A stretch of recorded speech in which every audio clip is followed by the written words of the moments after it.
بعض چیزیں ایسی ہوتی ہیں جس میں نام تو استعمال کیا جا رہا ہوتا ہے لیکن حقیقت میں وہ چیز وہ نہیں ہوتی ہے۔ سب سے اہم چیز تو یہ ہے کہ اسلامک بینکنگ میں لون نہیں ہے، قرض۔ سود تو قرض پر ہوتا ہے نا۔ اب ایک آدمی نے فیکٹری ڈالنی ہے، وہ کسی بینک کے پاس جائے گا، وہ کہے گا کہ مجھے 1 کروڑ کا قرض چاہیے، 10 کروڑ کا قرض چاہیے۔ بینک اس کو کہے گا ٹھیک ہے ہم تمہیں 10 کروڑ کا قرض دیتے ہیں 5 سال کی مدت کے لیے، 5 سال کے اندر تم واپسی 15 کروڑ کرو گے۔ تو اب یہ 10 کروڑ دیے 15 کروڑ واپس لے رہا ہے بینک، تو یہ سود ہے۔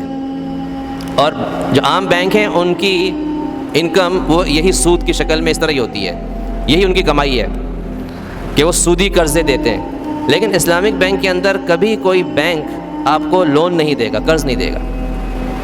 آپ بولے نا کہ مجھے مثال کے طور پہ کار خریدنی ہے یا کوئی مشینری لگانی ہے فیکٹری کے اندر، اس کے لیے مجھے 1 کروڑ کا قرض دے دیں، تو کوئی اسلامی بینک آپ کو کبھی کوئی قرض کی شکل میں رقم نہیں دے گا، کیونکہ قرض اگر آپ کو دے گا تو واپس کیا لے گا؟ واپس وہی رقم لے رہا ہے تو اس کا تو کوئی فائدہ نہیں ہے۔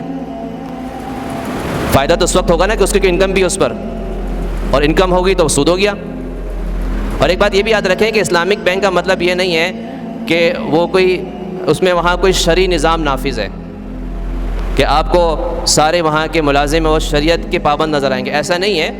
اس کو اصل میں کہنا چاہیے غیر سودی بینکنگ، کہ سود نہیں ہے، باقی سسٹم 100% صحیح ہو جانا یہ ممکن نہیں ہے، کیونکہ یہ سسٹم 400 سال سے جو سرمایہ دار نظام چل رہا ہے اسی کے تحت پوری دنیا کے اندر نظام چل رہا ہے، تو اس سسٹم سے نکلنا کسی کے بس کی بات نہیں ہے۔ لیکن کم از کم جو بنیادی عنصر ہے بینکنگ کا، سود، وہ اگر ختم ہو جائے تو ایک بہت بڑی کامیابی ہے۔ تو جو علماء اس پہ کام کر رہے ہیں اور جنہوں نے اس کی پلاننگ کی ہے اور جو اس کے سسٹم بنایا ہے، تو انہوں نے اس چیز کو فوکس کیا ہے کہ کم از کم سود کا گناہ اس میں سے نکل جائے، سود کا عنصر ختم ہو جائے۔ تو اب وہ آپ کو لون نہیں دے گا، وہ آپ سے پوچھے گا کہ آپ کو جو لون چاہیے وہ کس مقصد کے لیے چاہیے۔ آپ کہتے ہیں کہ بھائی مجھے مکان بنانا ہے، اس کے لون چاہیے، تو وہ آپ کو لون نہیں دے گا، آپ کو مکان دے گا۔ آپ کہیں کہ مجھے کار کے لیے چاہیے، تو آپ کو لون نہیں دے گا، آپ کو کار دے گا وہ، اور کار کی وہ قیمت رکھے گا، اس کے لحاظ سے وہ اپنا پروفٹ کمائے گا، اس کی پروفٹ اسی میں آ جائے گا۔ تو کبھی بھی وہ آپ کو پیسے نہیں دے گا، سامان دے گا تاکہ سود نہ بنے۔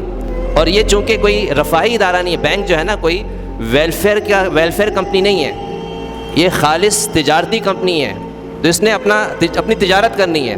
تو یہ جو ذہن میں بیٹھا ہوا ہے لوگوں کے کہ بے شک کوئی ویلفیئر کا ادارہ ہے، غریبوں کی مدد، تو غریبوں کی مدد کے لیے نہیں بنایا گیا، انہوں نے اپنی کمائی کے لیے بنایا ہے۔ تو یہ جو ذہن سے نکال دیں کہ کوئی رفاہی کام کر رہا ہے۔